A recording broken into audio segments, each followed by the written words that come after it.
So I'm gonna be making homemade kombucha. This video is for you, Cassidy, but I just decided to record because people should know how to make their own, save money and stuff. Anyway, so right now I have what's already been fermenting, my SCOBY, and this is in fermentation 1, which basically just means that we just did the sugar, the tea, and the water, and that kombucha SCOBY, and let that sit at room temperature for, during the winter it usually takes a few weeks. During summer it can happen faster because it's warmer outside. So anyway, that's what we're starting with, and then I'll tell you what we're gonna do next. Okay, so this is like already ready kombucha. And how do you know if it's ready? That's a great question. So I'm gonna tell you that what we do is, this is a really bad video. Hold on.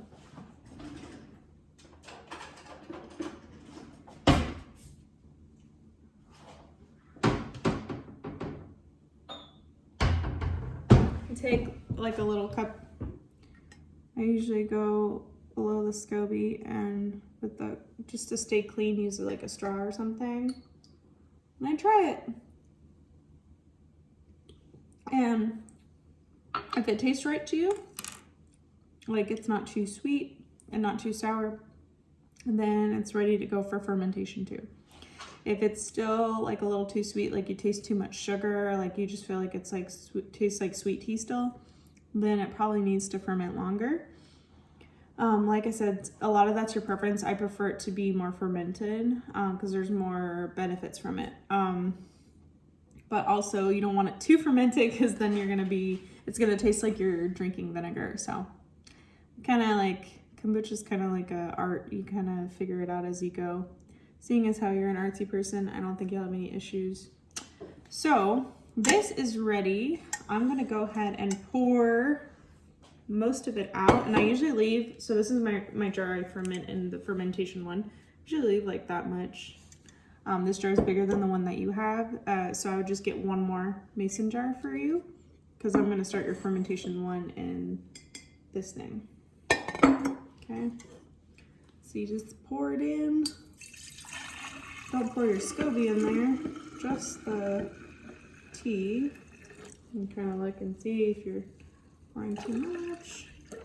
I think we'll be able to almost fill this jar up actually.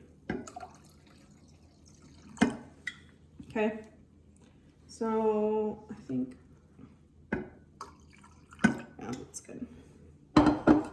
Okay, so this is for fermentation 2, which we're gonna flavor, and then this is your original SCOBY jar, which actually that's still probably too much. I can probably put a little bit more in another jar, so I'm gonna grab a small jar. Unless they really want it. Okay, so I poured the already fermented 1 kombucha in here. We're gonna flavor that. I'm gonna show you how we do that. Okay, so I don't normally do videos. I need to learn how to do this. So flavoring your kombucha. There are so many different flavors you can do. I'm gonna, like I said, print out this recipe thing or like screenshot it so I can send it to you. I always do ginger. My friend got me into this, so she just buys from organic ginger and keeps it in her freezer. And like you just toss like a chunk in there. So like in this big jar, I'm gonna toss this like bigger chunk in. It'll sink to the bottom at some point. It's already cut. This tiny jar doesn't need very much, so I'm probably gonna cut it into a smaller piece. But I always do ginger no matter what. Because it's good for the stomach and good for inflammation. And it pretty much goes with any kind of fruit, so. Put that in. A little goes a long way with ginger. It's pretty strong. My flavoring I'm gonna do for mine is gonna be wild blueberry and organic mango chunks. I have frozen fruit, which I'm gonna use, but you can use fresh fruit. You can use whatever you want. You can do berries, etc. Whatever.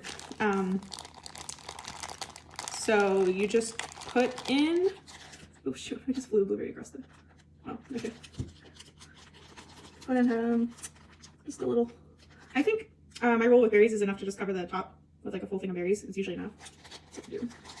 This won't need as many because the jar is so small. I'll probably just drink right out of that one when it's done. And then I'm gonna do mango. So just as long as you have clean hands, probably like 3 chunks of mango is good. Just 1 chunk in here.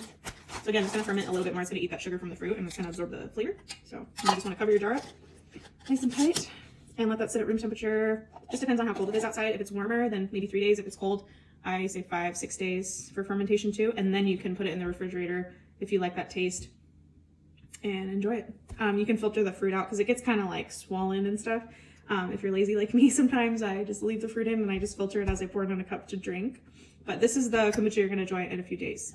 And then the other jar is gonna be your jar that you like continuously make new kombucha and then you keep your SCOBY in. That makes sense. Which I will show you how we're gonna finish our SCOBY. Okay, so the ingredients that you need to make more of your kombucha, once you have a starter one, which I'll make for you, is organic black tea. I say organic because you don't want tea that has like chemicals exposed to it because it's not good for you. If you already have black tea at home, you can use it, but I would always say organic is always the best. You can also use green tea. Some people use green tea. You need cane sugar.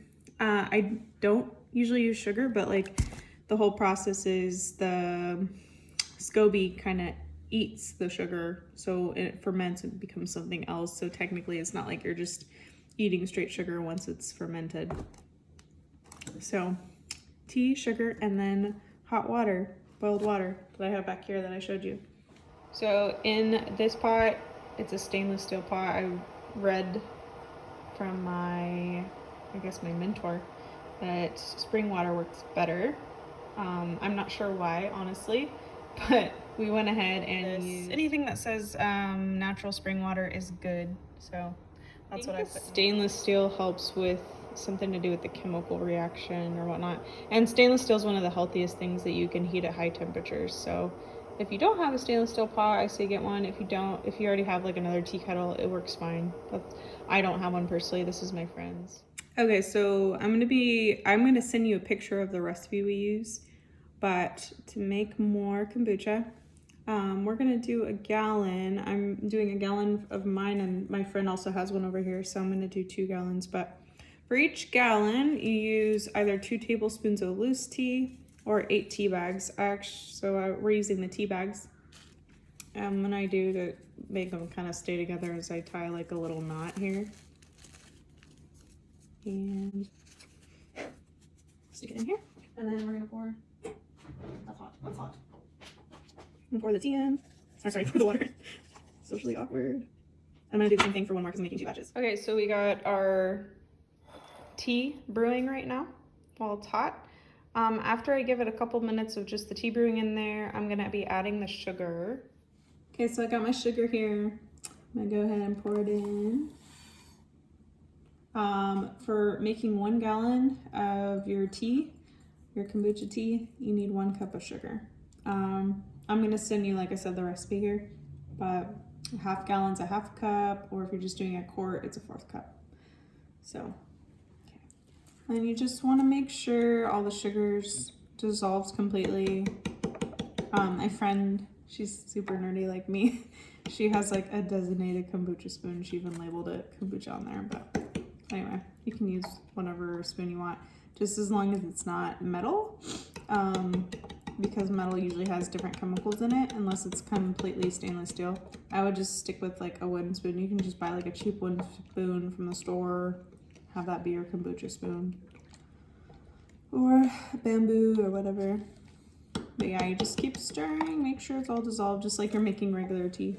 So basically you're gonna be letting these cool to room temperature because you don't wanna kill your SCOBY. If you put too hot of water into your what's already fermenting SCOBY, it can actually kill it. So I let this cool down to room temperature. So that's why I do this step first. So while this is like kind of cooling off, I can actually start my fermentation 2 process, which I'll show you. Okay, so the tea is now about room temperature. So I'm just gonna take out the tea bags. And you can like drain all the tea out if you're like me.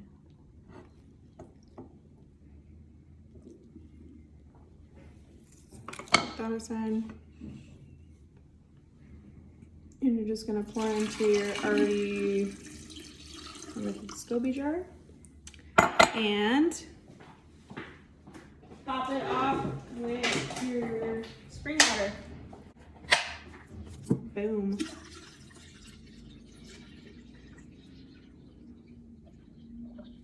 So that was like a tea concentrate kind of thing, so you don't need that much.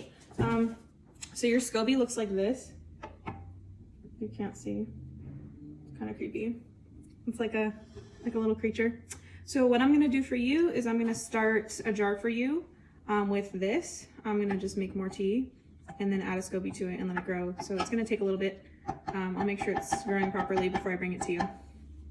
Yeah, that's it. Oh, so I left something out. When you cover like the fermentation one, you don't want to cover it with a regular jar. I'm gonna cover it. We use just a coffee filter. You can use like a cloth, like a really thin cloth, and like put a rubber band around it. We do coffee filter and a rubber band, and then we cover that on top of that with the cloth just to make sure no bugs get in there. And we just store it at room temperature. I just put it in the corner of the kitchen. I rent a room out, so mine goes like in the pantry. Coffee filter. I usually just put the date of which I started the new batch, and then that way I know, oh, it's been a week, it's been 2 weeks. I should probably check it because life gets busy. Crap, did I not record that? So enjoy your homemade kombucha. I hope you enjoyed this compilation of videos from Awkward Me.